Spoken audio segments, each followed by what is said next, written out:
గోదావరి గలగళ్ల మధ్య పుట్టిన ఒక అమాయకపు పల్లెటూరు పువ్వు. కాంక్రీట్ అడవుల్లాంటి సిటీలో ఊపిరాడక విలవిల్లాడితే ఎలా ఉంటుంది? భర్తే సర్వస్వం అని వచ్చిన ఆ ఇల్లాలికి ఆ భర్త దృష్టిలో తానొక అనాగరికురాలు అని తెలిస్తే ఆ గుండె ఎంత గాయపడుతుంది. పట్నం మోజులో పడి కట్టుకున్న భార్యలోని స్వచ్ఛమైన ప్రేమను చూడలేని ఒక భర్త కథ ఇది. పల్లెటూరు అమాయకత్వానికి పట్నం అహంకారానికి మధ్య జరిగిన ఈ యుద్ధంలో గెలిచేది ప్రేమ లేక పంతమా? తెలుసుకుందామా? ఉదయం 6 గంటలు. సూర్యకిరణాలు ఇంకా పూర్తిగా రాకముందే ఆ బెడ్రూమ్లో ఐఫోన్ అలారం మోగింది. ఆ శబ్దానికి చిరాగ్గా కదిలాడు ఆర్యన్. వయసు 28 ఏళ్ళు. ఒక మల్టీనేషనల్ కంపెనీలో టీం లీడర్. జీతం నెలకు 2 లక్షలు. లైఫ్ స్టైల్ చాలా హై క్లాసు. అలారం ఆపేసి పక్కన చూశాడు. మంచం ఖాళీగా ఉంది. వంటింట్లోంచి సన్నగా గాజుల శబ్దం, ఏదో దంచుతున్న శబ్దం వినిపిస్తుంది. ఆర్యన్ ముఖం చిట్లించుకున్నాడు. పొద్దున్నే ఈ రోలు దంచే గొడవ ఏంటి అని విసుక్కుంటూ లేచాడు. హాల్లోకి వచ్చాడు. ఇల్లంతా సాంబ్రాణి పొగతో నిండి ఉంది. గుమ్మం నిండా పసుపు రాసి పెద్ద ముగ్గు వేసి ఉంది. పూల వాసన, అగరబత్తుల వాసన గుబాలిస్తుంది. ఇది చూడగానే ఎవరికైనా ప్రశాంతంగా అనిపిస్తుంది. కానీ ఆర్యన్కి మాత్రం చిరాకు వచ్చింది. గౌరీ అని గట్టిగా అరిచాడు. వంటింట్లోంచి గౌరీ పరుగున వచ్చింది. వయసు 23 ఏళ్ళు. గోదావరి జిల్లాల పచ్చని పల్లెటూరు ఆమె సొంత ఊరు. ఒంటి నిండా పట్టుచీర, నుదుటిన పెద్ద కుంకుమబొట్టు, జల్లో మల్లెపూలు, కాళ్ళకు పట్టీలు. అచ్చమైన తెలుగింటి ఆడపడుచులా ఉంది. ఆమె కళ్ళల్లో భర్త అంటే భయం, ప్రేమ రెండు ఉన్నాయి. ఏమండి, లేచారా? కాఫీ తెస్తున్నానండి అంది గౌరి నవ్వుతూ. కాఫీ తర్వాత, ముందు ఈ పొగ ఏంటి? ఇల్లంతా ఇలా చేస్తే నాకు ఊపిరాడదు అని ఎన్నిసార్లు చెప్పాలి? అయినా అపార్ట్మెంట్ల గుమ్మానికి పసుపు రాయటం ఏంటి గౌరీ? పక్కింటి వాళ్ళు చూసి నవ్వుకున్నారు. మీ ఆవిడ ఇంకా పాతకాలంలోనే ఉందా అని అడుగుతున్నారు అని అరిచాడు ఆర్యన్. గౌరీ ముఖం చిన్నబోయింది. అది ఈరోజు శుక్రవారం కదండి. లక్ష్మీదేవి వస్తుందని మా ఊర్లో. ఇది మీ ఊరు కాదు గౌరీ, ఇది హైదరాబాద్. ఇక లక్ష్మీదేవి పసుపు రాస్తే రాదు, స్మార్ట్ వర్క్ చేస్తే వస్తుంది.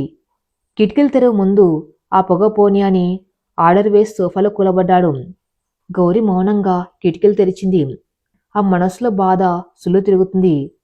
తన ఊర్లో అయితే పొద్దున్నే కోడి కూత్తో లేచి వాకిలి ఊడ్చి ముగ్గులు వేస్తూ ఉంటే వెళ్ళేవారంతా ఎంత లక్ష్మీ కళ తల్లి నీ చేతిలో అని మెచ్చుకునేవారు. కానీ ఇక్కడ తన భర్తకు అది నామోషిగా ఉంది. ఆర్యన్ ఫ్రెష్ అయి వచ్చాడు. గౌరీ స్టీల్ గ్లాసులో కాఫీ తెచ్చిచ్చింది. ఆర్యన్ ఆ గ్లాసుని చూసి నిట్టూర్చాడు. గౌరీ, మన ఇంట్లో కప్పులు లేవా? ఆ రోజు మాల్కి వెళ్ళి కొన్నాం కదా, ఈ స్టీల్ గ్లాసులో తాగటమేంటి? ఆటో డ్రైవర్ లాగా. క్లాస్ మెయింటైన్ చేయి ప్లీజ్ అని అన్నాడు. అది కాదండి, స్టీల్ గ్లాసులో తాగితేనే ఆ వేడి తెలుస్తుంది, రుచి బాగుంటుందని అమాయకంగా చెప్పింది గౌరీ. నీకు నచ్చినట్టు కాదు, నాకు నచ్చినట్టు చెయ్యి అని గ్లాస్ లాక్కొని తాగాడు. మొదటి సిప్ వేయగానే ముఖం ముడుచుకున్నాడు. ఏంటిది, పంచదార లేదు? బెల్లం వేశానండి, పంచదార ఆరోగ్యానికి మంచిది కాదని మా నాన్నగారు. Stop it. ఆర్యన్ గ్లాసుని టీపాయ్ మీద గట్టిగా పెట్టాడు. కాఫీ చిందింది. నీకు దండం పెడతాను గౌరీ, మా నాన్నగారు, మా ఊరు, మా సాంప్రదాయం. ఇవి ఆపు, నాకు షుగర్ వేసిన కాఫీనే కావాలి. నువ్వు మారవు, నిన్ను మార్చటం నా వల్ల కాదు అని విసుగ్గా లేచి బెడ్రూమ్లోకి వెళ్ళిపోయాడు. గౌరీ కళ్ళల్లో నీళ్లు తిరిగాయి. ఆ చిందించిన కాఫీని తురుస్తూ ఉంటే ఆ మనస్సు కూడా అలానే నీలపాలైనట్లు అనిపించింది. Flash back. ఆర్యన్ గౌరీల పెళ్లి జరిగి 3 నెలలైంది. అది ప్రేమ వివాహం కాదు, పెద్దలు కుదిర్చిన పెళ్లి. ఆర్యన్ తల్లిదండ్రులు పల్లెటూరు నుంచి సిటీకి వచ్చి స్థిరపడిన వాళ్లే. కానీ ఆర్యన్ పుట్టి పెరిగింది సిటీలోనే. అతనికి మోడ్రన్ అమ్మాయిని పెళ్లి చేసుకోవాలని ఉండేది. జీన్స్ వేసుకుని ఇంగ్లీష్ మాట్లాడేం పార్టీలకు వచ్చే అమ్మాయి అయితే తన స్టేటస్కి సరిపోతుందని అతని ఫీలింగ్. కానీ ఆర్యన్ జాతకంలో ఏదో దోషముందని, పద్ధతిగల పిల్లని, సాంప్రదాయం తెలిసిన పిల్లని చేసుకుంటేనే మంచిదని వాళ్ళమ్మ పట్టుబట్టింది. ఆర్యన్ వాళ్ళమ్మకి దూర బంధువు గౌరీ వాళ్ళ నాన్న. గౌరీని చూడగానే ఆర్యన్ వాళ్ళమ్మకి నచ్చేసింది. అమ్మాయి బంగారం రా, వంట బాగా చేస్తుంది, నోరు లేని పిల్ల, మనల్ని బాగా చూసుకుంటుంది అని ఆర్యన్ని ఒప్పించారు. ఆర్యన్ అయిష్టంగానే పెళ్లిపీటలు ఎక్కాడు. గౌరీ అందంగానే ఉంటుంది, కానీ ఆమె కట్టుబొట్టు, ఆ మాట్లాడే ఆశ అతనికి నచ్చదు. పెళ్ళయ్యాక మార్చుకోవచ్చులే అనుకున్నాడు, కానీ గౌరీలో పల్లెటూరుతనం రక్తంలో జీర్ణించకపోయింది. అది అంత త్వరగా పోయేది కాదు. వర్తమానం. ఆర్యన్ ఆఫీస్కి వెళ్ళిపోయాక గౌరీ ఇంట్లో ఒంటరిగా ఉంది. ఆ 3 BHK ఫ్లాట్ ఆమెకు ఒక పెద్ద జైల్లో అనిపిస్తుంది. పల్లెటూరులో అయితే ఈ సమయానికి రచ్చబండ దగ్గర కూర్చుని ముచ్చట్లు చెప్పేవాళ్ళు, లేదా పొలానికి వెళ్ళి నాన్నకి అన్నం పెట్టుకెళ్లేది. ఇక్కడ పక్కింటి వాళ్ళని పలకరిద్దామని తలుపు తీస్తే ఎదురింటి ఆవిడ డోర్ బెల్ ఎందుకు కొట్టారు, మా పిల్లోడు పడుకున్నాడు అని ముఖం మీద తలుపు వేసింది. గౌరీ టీవీ ఆన్ చేసింది. అందులో ఏదో ఇంగ్లీష్ సినిమా వస్తుంది. అర్థం కాక ఆపేసింది. అమ్మకి ఫోన్ చేద్దాం అనుకుంది, కానీ ఆర్యన్ చెప్పిన మాట గుర్తొచ్చింది. గౌరీ పదే పదే ఊరికి ఫోన్ చేసి గంటలు గంటలు మాట్లాడకు, నీకు పెళ్ళయింది, ఇప్పుడు ఇదే నీ ఇల్లు, ఇక ఆ ఊరి మీద ధ్యాస ఉంటే ఎలా, భర్త మాట జవదాటకూడదని అమ్మ చెప్పింది.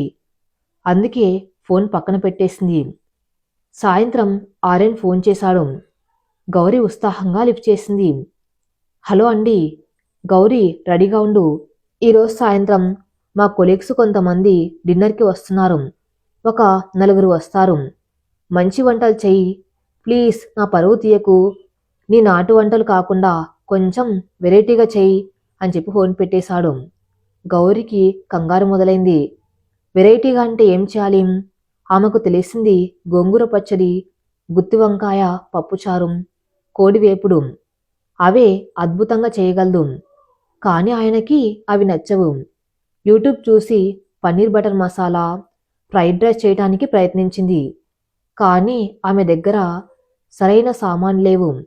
కంగారులో వంటిల్లంతా హడావిడి అయిపోయింది. ఆర్యన్ స్నేహితులు వచ్చారు. 2 అబ్బాయిలు 2 అమ్మాయిలు. వాళ్ళు చాలా మోడ్రన్గా ఉన్నారు. అమ్మాయిలు షార్ట్ డ్రెస్సుల్లో ఉన్నారు. ఆర్యన్ వాళ్ళకి హాల్లో కూర్చోబెట్టి కబుర్లు చెప్తున్నాడు. గౌరీ లోపల నుంచి నీళ్లు తీసుకుని వచ్చింది. ఆమె ఆ రోజు ఆర్యన్ కొనిచ్చిన డిజైనర్ శారీ కట్టుకోకుండా తనకిష్టమైన కంచిపట్టు చీర కట్టుకుంది. నిండుగా గాజులు వేసుకుంది. ఆమె రాగానే ఆర్యన్ స్నేహితుల్లో ఒక అమ్మాయి, స్నేహ, గుసగుసగా అంది, హే ఆర్యన్, మీ ఆవిడ అచ్చం బాబ్బొమ్మలా ఉందిరా, కానీ డిన్నర్ పార్టీకి పెళ్లి కూతుర్ల రెడీ అయిందేంటి అని నవ్వింది. ఆర్యన్ ముఖం ఎర్రబడింది.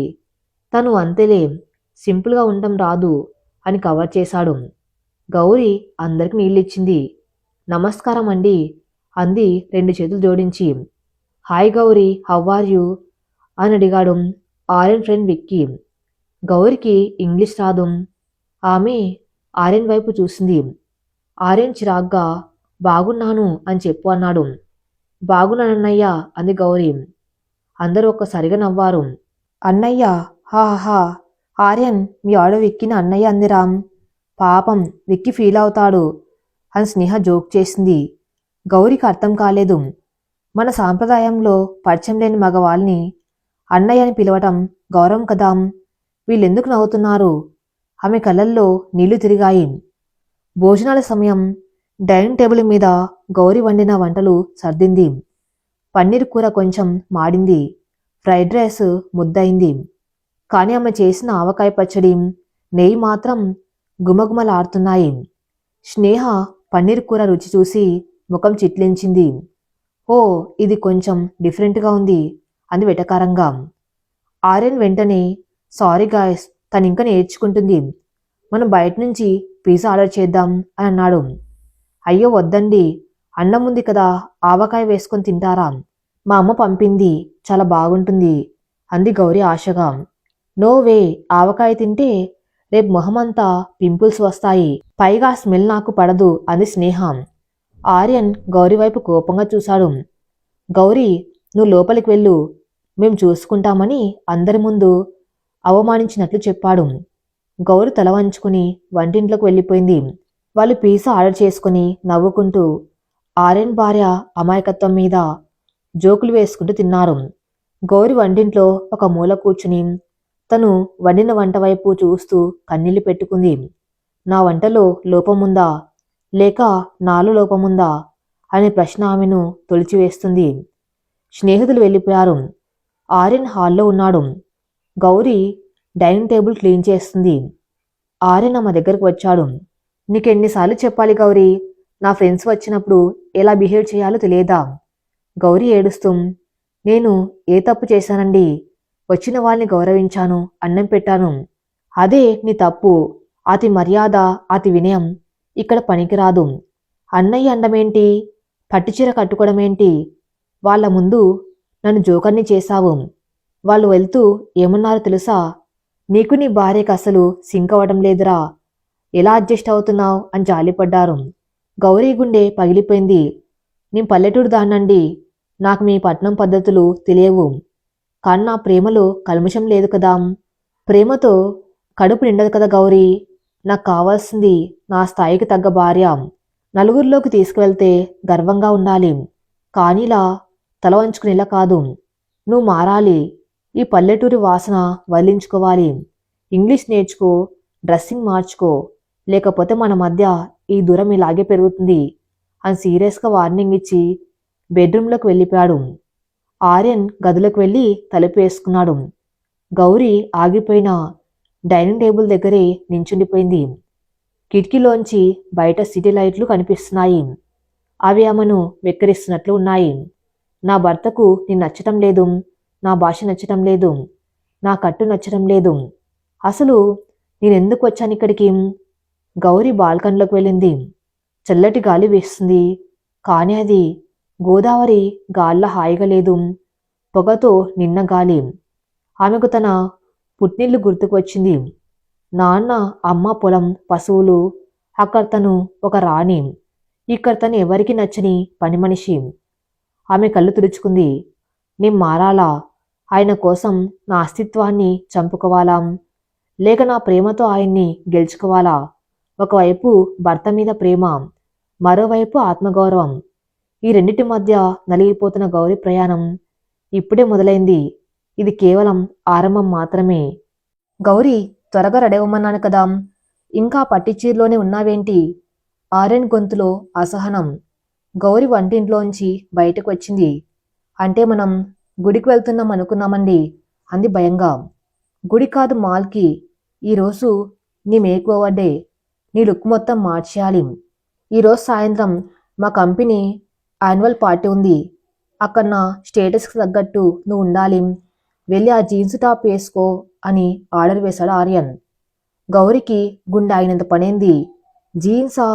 అయ్యో, మా నాన్నగారు ఊరుకోరండి. ఆడపిల్లలు ఒళ్ళు దాచుకోవాలి, కానీ మళ్ళీ నాన్నగారు. గౌరీ, నేను మగున్నా లేక మీ నాన్నగారాం? నేను చెప్పించేయి అని అరిచాడు. గౌరీ మారు మాట్లాడలేకపోయింది. కన్నీరు దిగమింగుకొని బెడ్రూమ్లోకి వెళ్ళింది. ఆర్యన్ కొన్న జీన్స్ టీషర్ట్ వేసుకోవటానికి ఆమె పడ్డ ఇబ్బంది అంత ఇంత కాదు. అవి బిగుతుగా ఆమె శరీరానికి కొత్తగా అసౌకర్యంగా ఉన్నాయి. అద్దంలో తన్ని తాను చూసుకుంటే ఎవరో పరాయమ్మాయిలా అనిపించింది. ఆర్యన్ గౌరీని తీసుకుని ఒక పెద్ద సెలూన్కి వెళ్ళాడు. ఎక్స్క్యూజ్ మీ, నా వైఫ్కి హెయిర్ కట్ చేయాలి, స్టైలిష్ బాబ్ కట్, ఆ నూనె రాసిన జుట్టు పోవాలి అని బ్యూటీషియన్కి చెప్పాడు. గౌరీ ఉలిక్కిపడింది. వద్దండి, జుట్టు కత్తిరించవద్దు, మా అమ్మమ్మకి నా జడ అంటే చాలా ఇష్టం, ప్లీజ్ అని బతిమాలింది. కానీ ఆర్యన్ వినలేదు. గౌరీ, ప్లీజ్ సీన్ క్రియేట్ చేయకు, ఇక్కడ అందరూ చూస్తున్నారు అని గదమాయించాడు. బ్యూటీషియన్ కత్తెర పట్టుకుని జుట్టు కత్తిరిస్తూ ఉంటే గౌరీ కళ్ళ నుంచి కన్నీళ్లు దారిలా కారాయి. నేల మీద పడుతున్న ఆ నల్లటి జుట్టుతో పాటే తన పల్లెటూరు అస్తిత్వం కూడా రాలిపోతున్నట్లు అనిపించింది ఆమెకు. గంట తర్వాత గౌరీ సెలూన్ నుంచి బయటకు వచ్చింది. భుజాల వరకే జుట్టు, బ్లూ డ్రై చేసిన స్టైలిష్ హెయిర్, ముఖానికి మేకప్. చూడ్డానికి చాలా అందంగా మోడ్రన్ అమ్మాయిలా ఉంది. కానీ ఆమె కళ్ళల్లో మాత్రం ప్రాణం లేదు. ఒక మైన బొమ్మలా ఉంది. ఆర్యన్ ఆమెను చూసి మురిసిపోయాడు. వావ్, ఇది కదా నాకు కావాల్సింది. ఇప్పుడు చూడు, పార్టీలో అందరూ నిన్నే చూస్తారు. నువ్వు నా భార్య అని గర్వంగా చెప్పుకుంటాను అని అన్నాడు. ఆ మాట గౌరికి ఆనందాన్ని ఇవ్వలేదు. నేను ఎలా ఉన్నా నన్ను ప్రేమించాలి, కానీ ఇలా మారితేనే ప్రేమిస్తారా అన్న ప్రశ్న ఆమెను తొలిచేస్తుంది. కంపెనీ యాన్యువల్ పార్టీ చాలా గ్రాండ్గా జరుగుతుంది. డీజే మ్యూజిక్, రంగురంగుల లైట్లు, ఖరీదైన డ్రింక్స్, సూటు బూటు వేసుకున్న జనం. ఆర్యన్ బ్లూ సూట్లో హ్యాండ్సమ్గా ఉన్నాడు. గౌరీ ఒక స్లీవ్లెస్ గౌన్ వేసుకొని హై హీల్ చెప్పులతో నడవలేక నడుస్తుంది. ఆమెకు ఆ డ్రెస్ చాలా ఇబ్బందిగా ఉంది. మాటి మాటికి సర్దుకుంటుంది. పార్టీలోకి ఎంటర్ అవ్వగానే అందరూ ఆర్యన్ని పలకరించారు. Hey Aryan, wow, see stunning అని కొలీగ్స్ కాంప్లిమెంట్స్ ఇచ్చారు. ఆర్యన్ పొంగిపోయాడు. మీట్ మై వైఫ్ గౌరీ అని పరిచయం చేశాడు. గౌరీ బలవంతంగా నవ్వింది. హలో అని ఇంగ్లీష్లో చెప్పడానికి ప్రయత్నించింది. అప్పుడే అక్కడికి వచ్చింది మాయా. మాయా ఆర్యన్ టీంలో సీనియర్ మేనేజర్. చాలా అందగత్తే, మాటలో చలాకితనం, ప్రవర్తనలో రాజసం. ఆమె వేసుకున్న డ్రెస్ ఆమెకు పర్ఫెక్ట్గా సెట్ అయింది. ఆమె నడకలో ఆత్మవిశ్వాసం ఉంది. గౌరీలో లేనిది అదే. Hi Aryan, congrats on the new project అంటూ మాయ ఆర్యన్ని హక్ చేసుకుంది. గౌరీ అది చూసి షాక్ అయింది. తన భర్తను వేరే స్త్రీ అలా హత్తుకోవటం ఆమెకు నచ్చలేదు. కానీ ఇది సిటీ కల్చర్ అని సర్ది చెప్పుకుంది. మాయ గౌరీ వైపు చూసింది. పైనుంచి కిందకు పరిశీలనగా చూసింది. Hi, you must be Gauri. Aryan నీ గురించి చాలా చెప్పాడు. పల్లెటూరట కదా, కాని చూస్తుంటే పక్క సిటీ గర్లా ఉన్నావు అంది నవ్వుతూ.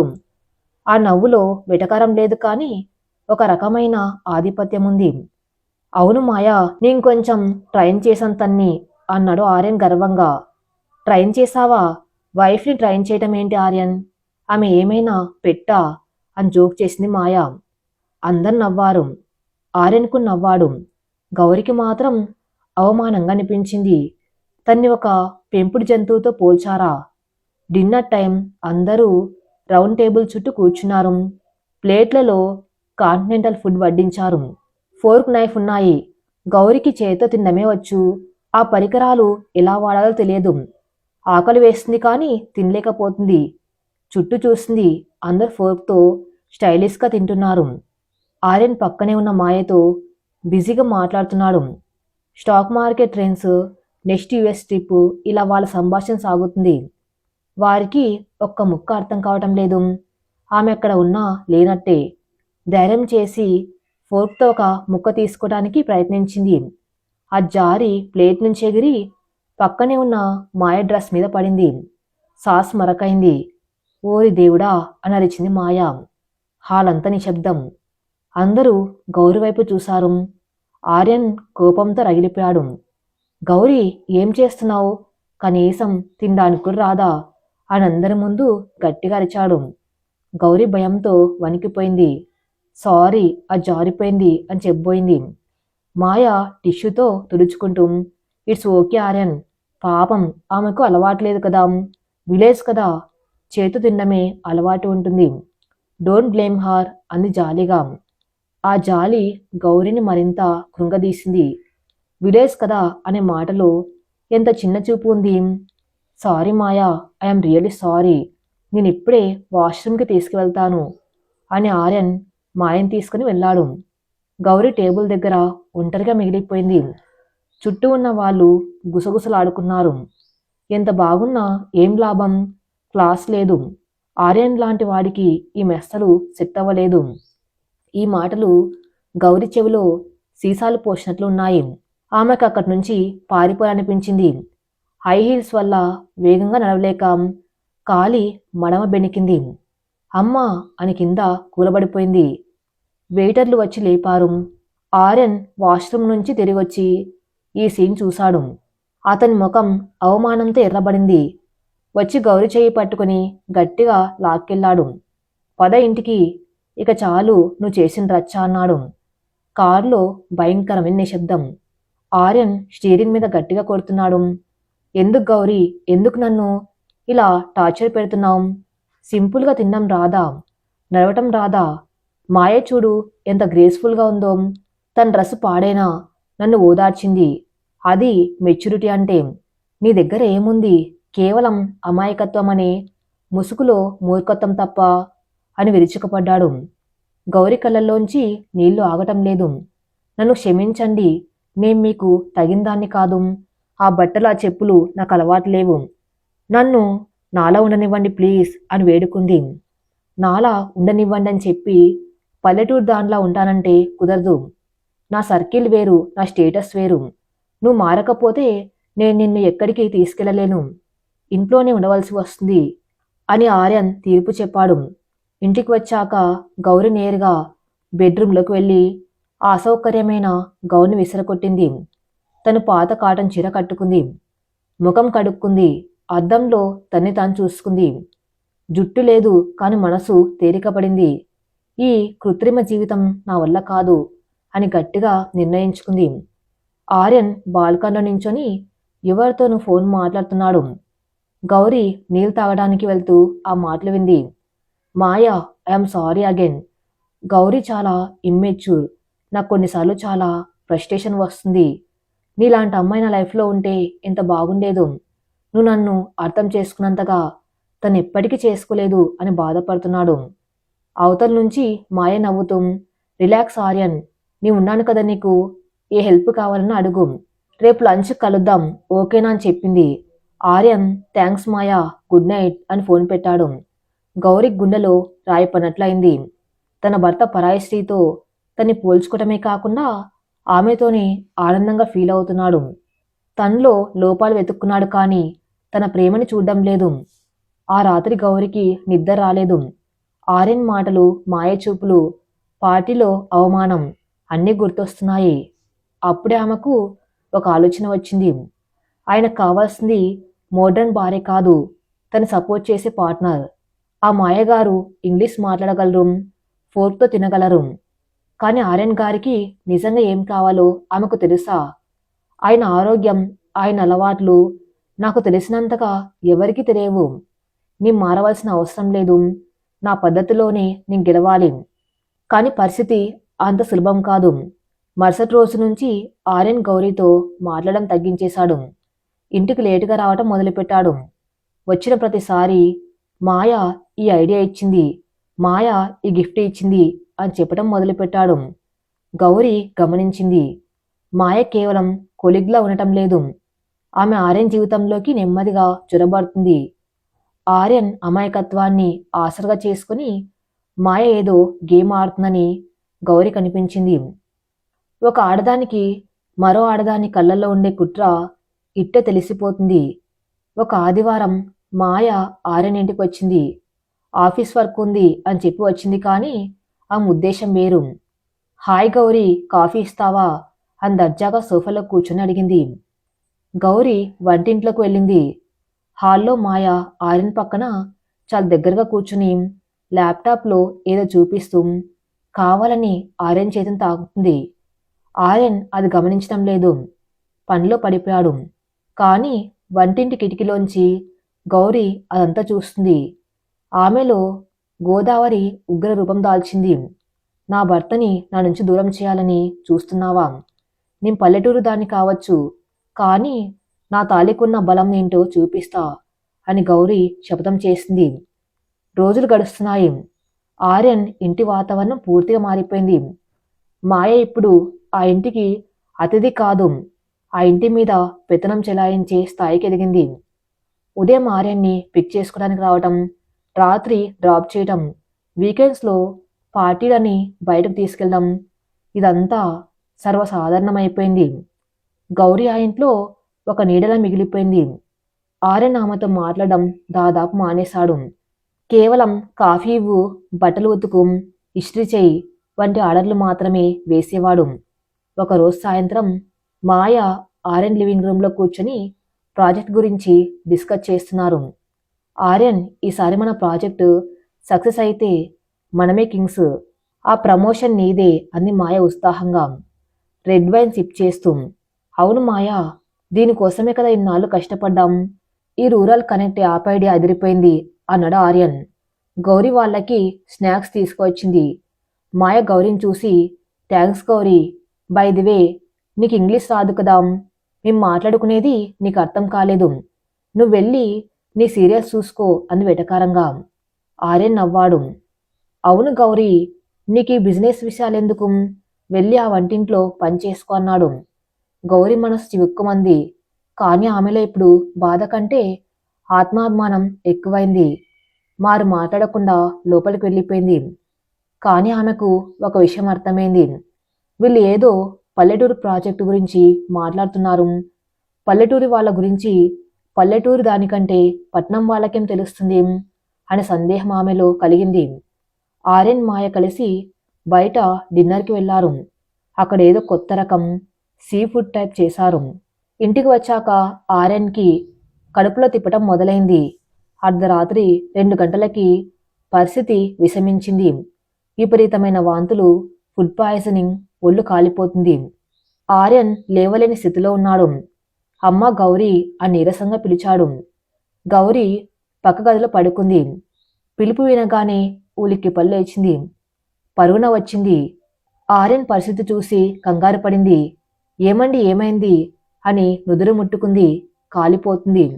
వెంటనే మాయకి ఫోన్ చేశాడు ఆర్యన్. మాయా ప్లీజ్ హెల్ప్, నాకు చాలా సీరియస్గా ఉంది, హాస్పిటల్కి వెళ్ళాలి అని మూలుగుతూ చెప్పాడు. మాయ నిద్రమత్తులో వాట్, ఇప్పుడు అర్ధరాత్రి? ఆర్యన్, నాకు రేపు మార్నింగ్ క్లయింట్ మీటింగ్ ఉంది. అయినా అది ఫుడ్ పాయిజనింగ్ అయి ఉంటుంది. ఏదైనా టాబ్లెట్ వేసుకో, ఉదయం చూద్దాం అని ఫోన్ పెట్టేసింది. ఆర్యన్కి దిమ్మ తిరిగింది. నీకు నేనున్నాను అని చెప్పిన మాయ కష్టం రాగానే ఫోన్ పెట్టేసింది. మళ్ళీ వాంతి వచ్చింది. బెడ్షీట్ పాడైంది. గదంతా వాసన. గౌరీ ఏమాత్రం అసహించుకోలేదు. వెంటనే ఆర్యన్ని పట్టుకుని బాత్రూంకి తీసుకెళ్లి ముఖం కడిగించింది. బెడ్షీట్ మార్చింది. ఫ్లోర్ క్లీన్ చేసింది. వంటింట్లోకి వెళ్ళి వాము, జీలకర్ర, అల్లం దంచి కషాయం చేసింది. ఇది తాగండి, మా ఊర్లో కడుపు బాలినప్పుడు ఇదే ఇస్తారు, వెంటనే తగ్గుతుంది అని ఆర్యన్ తలని తన ఒళ్ళో పెట్టుకొని స్పూన్తో తాగించింది. ఆర్యన్ నిస్సహాయంగా ఆ ఒళ్ళో పడుకున్నాడు. అతని చేతిని గౌరీ గట్టిగా పట్టుకుని తడి గుడ్డతో నుదురు తుడుస్తూ రాత్రంతా మెలకువగా ఉంది.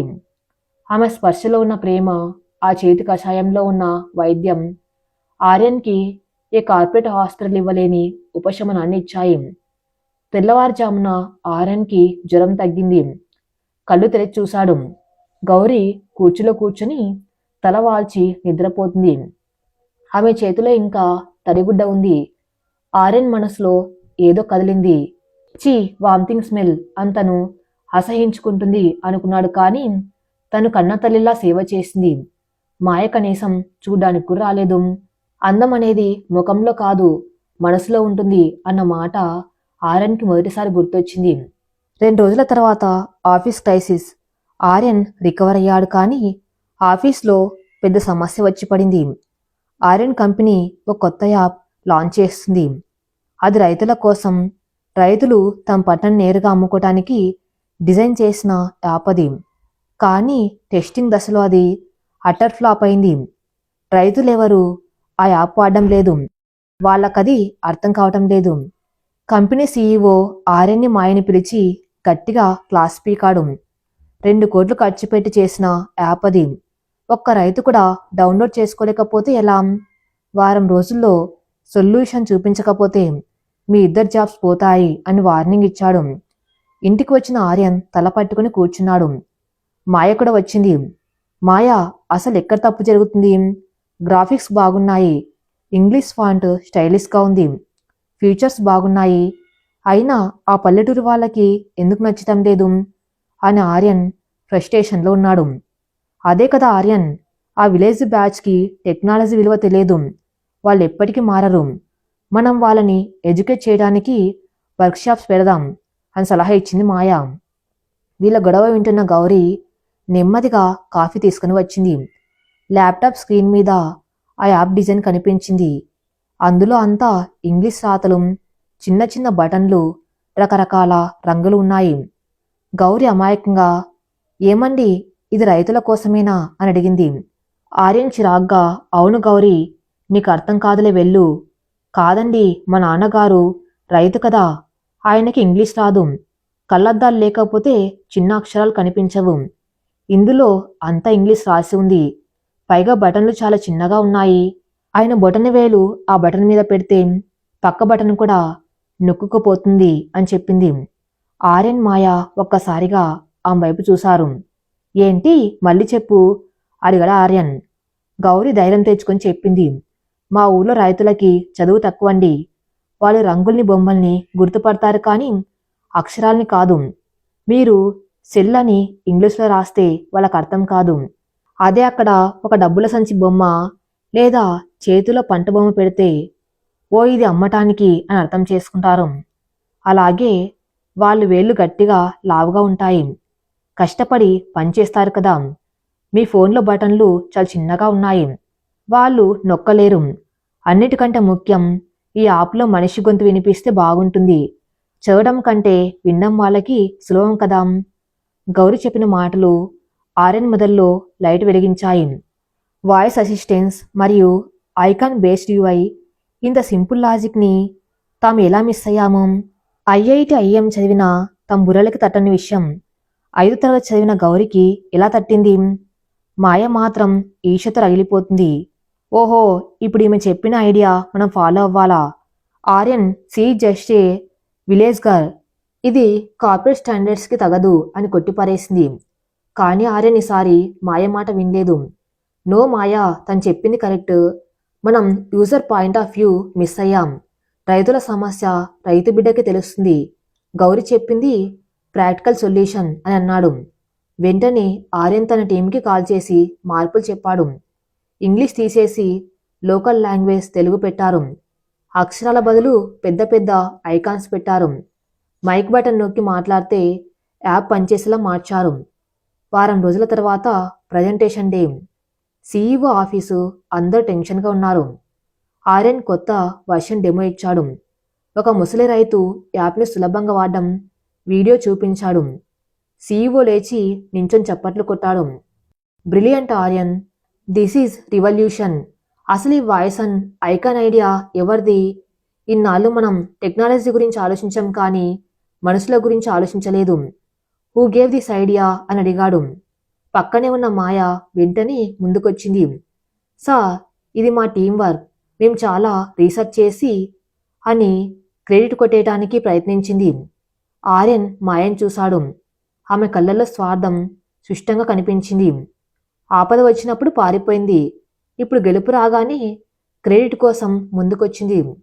ఆర్యన్ మైక్ తీసుకున్నాడు. సారీ మాయా, ఇది టీం వర్క్ కాదు. ఈ ఐడియా నాది కాదు. మాయది అసలే కాదు. ఈ ఐడియా నా భార్య గౌరిది అని గర్వంగా చెప్పాడు. హాలంతా నిశ్శబ్దం. నా భార్య పెద్దగా చదువుకోలేసా, తను ఒక పల్లెటూరు అమ్మాయి. కానీ ఎంపతి అనేది ఏ యూనివర్సిటీలోనూ నేర్పించరు. ఆ జీవితం నేర్పిస్తుంది. మా యాప్ ఎవరి కోసమో వాళ్ళ కష్టాలు తెలిసిన నా భార్య వల్లే ఈ ప్రాజెక్టు సక్సెస్ అయింది అన్నాడు ఆర్యన్. సీఈఓ నవ్వి, గ్రేట్ ఆర్యన్, మీ ఆవిడకి నా తరపున థ్యాంక్స్ చెప్పు. ఆమెకు ఒక స్పెషల్ గిఫ్ట్ పంపిస్తానన్నాడు. ఆఫీస్ నుంచి బయటకు రాగానే మాయ ఆర్యన్ మీద మండిపడింది. Aryan, are you mad? CEO ముందు ఆ పల్లెటూరు దాని పేరు చెప్తావా? మన ఇమేజ్ ఏమవుతుంది? నా పరువు తీసావు అని అరిచింది. ఆర్యన్ మాయ వైపు సూటిగా చూశాడు. ఇమేజ్ కాదు మాయా, నిజాయితీ ముఖ్యం. ఆ రోజు నాకు వాంతులు అవుతూ ఉంటే చీ అని పారిపోయావు. కానీ గౌరీ నా వాంతులు క్లీన్ చేసింది. ఈరోజు ప్రాజెక్ట్ పోతుంటే నీ డిగ్రీలు పనికిరాలేదు. ఆమె కామన్ సెన్స్ పనికొచ్చింది. ఇన్నాళ్ళు క్లాసుని భ్రమలో పడి క్వాలిటీని మిస్ అయ్యాను. నువ్వు నా కొలిగివి మాత్రమే మాయా, నా ఫ్రెండ్వి కూడా కాదు అని తెగేసి చెప్పి కార్లో వెళ్ళిపోయాడు. ఇంటికి వచ్చాక ఆర్యన్ చేతిలో ఒక పెద్ద స్వీట్ బాక్స్ ఉంది. గౌరీ హాల్లో ముగ్గు వేస్తుంది. ఆర్యన్ ఆమె దగ్గరికి వెళ్ళాడు. గౌరీ లేచి నించుంది. ఏమైందండి, జాబ్ అని భయంగా అడిగింది. ఆర్యన్ నవ్వాడు. ఆ నవ్వులో వెటకారం లేదు, కృతజ్ఞత ఉంది. జాబ్ పోలేదు గౌరీ, ప్రమోషన్ వచ్చింది. అదంతా నీ వల్ల అన్నాడు. గౌరి నమ్మలేకపోయింది. నా వల్ల నేనేం చేశానండి? నువ్వు చదువుకోలేదని నేను చిన్న చూపు చూశాను. కానీ చదువు అంటే పుస్తకాల్లో ఉండేది మాత్రమే కాదు, జీవితాన్ని అర్థం చేసుకోవడం అని నిరూపించావు. థ్యాంక్స్ గౌరీ అని అన్నాడు. గౌరి కళ్ళల్లో ఆనంద బాష్పాలు. ఇన్నాళ్ళు ఎదురు చూసిన గుర్తింపు దొరికింది. కానీ కథ ఇంకా ముగియలేదు. ఆర్యన్ మారడన్న ఆనందం గౌరికి ఎంతోసేపు నిలవలేదు. మరుసటి రోజు ఆర్యన్ అమ్మగారు సిటీకి వచ్చారు. ఆమెతో పాటు ఒక చేదు వార్తను కూడా మోసుకొచ్చారు. ఒరే ఆర్యన్, జాతకంలో చిన్న లోపం ఉందట. గౌరికి ఈ ఏడాది గండం ఉంది. మీ ఇద్దరు 1 సంవత్సరం పాటు దూరంగా ఉండాలి, లేకపోతే నీ ప్రాణానికే ముప్పు అని పంతులుగారు చెప్పారు అని బాంబు పేల్చారు. ఇల్లంతా గంభీరంగా ఉంది. హాలు మధ్యలో ఒక పంతులుగారు కూర్చుని పంచాంగం చూస్తున్నారు. ఎదురుగా ఆర్యన్ తల్లి పార్వతమ్మ ఏడుస్తూ కూర్చుంది. పక్కనే ఆర్యన్ తల పట్టుకుని కూర్చున్నాడు. మాయ చాలా విచారంగా ఉన్నట్టు నటిస్తూ సోఫాలో ఉంది. గౌరి ఒక మూల నిలబడి ఉంది. చూడమ్మ పార్వతమ్మ, పంతులుగారు గంభీరంగా చెప్పారు. గ్రహాలు చాలా వక్రంగా ఉన్నాయి. ఈ అమ్మాయి జాతకంలో కుజదోషం తీవ్రంగా ఉంది. ఈమె నీ కొడుకుతో ఉంటే సరిగ్గా వచ్చే పౌర్ణమి నాటికి నీ కొడుకు ప్రాణానికి గండం. కనీసం 1 సంవత్సరం పాటు ఈమె ఇంటికి నీ కొడుక్కి దూరంగా ఉండాలి, లేకపోతే నేం పూచి కాదు. పార్వతమ్మ గట్టిగా ఏడ్చింది. ఒరే ఆర్యన్, విన్నావు కదరాం, నాకేది వద్దు, నువ్వు బతుకుంటే చాలు. ఈ పిల్లని వెంటనే పుట్టింటికి పంపించేయి అని వేడుకుంది. ఆర్యన్ సతమతమవుతున్నాడు. అతనికి ఇలాంటి వాటి మీద నమ్మకం లేదు. కానీ తల్లి కన్నీళ్లు, మొన్ననే తనకు జరిగిన ఫుడ్ పాయిజనింగ్, ఆఫీస్ టెన్షన్స్ అన్నీ కలిపి అతన్ని అయోమయంలో పడేశాయి.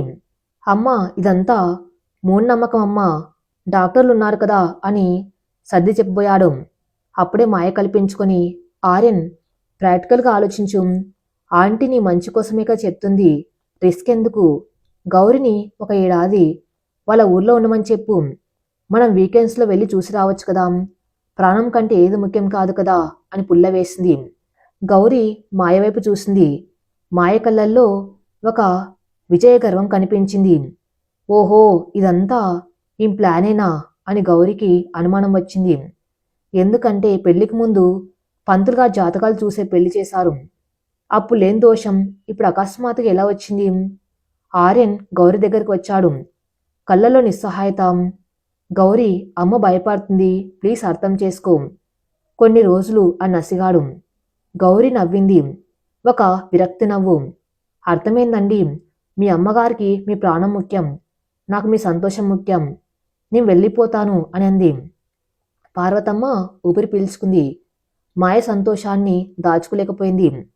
గౌరి లోపలికి వెళ్ళి తన బట్టలు సర్దుకుంది.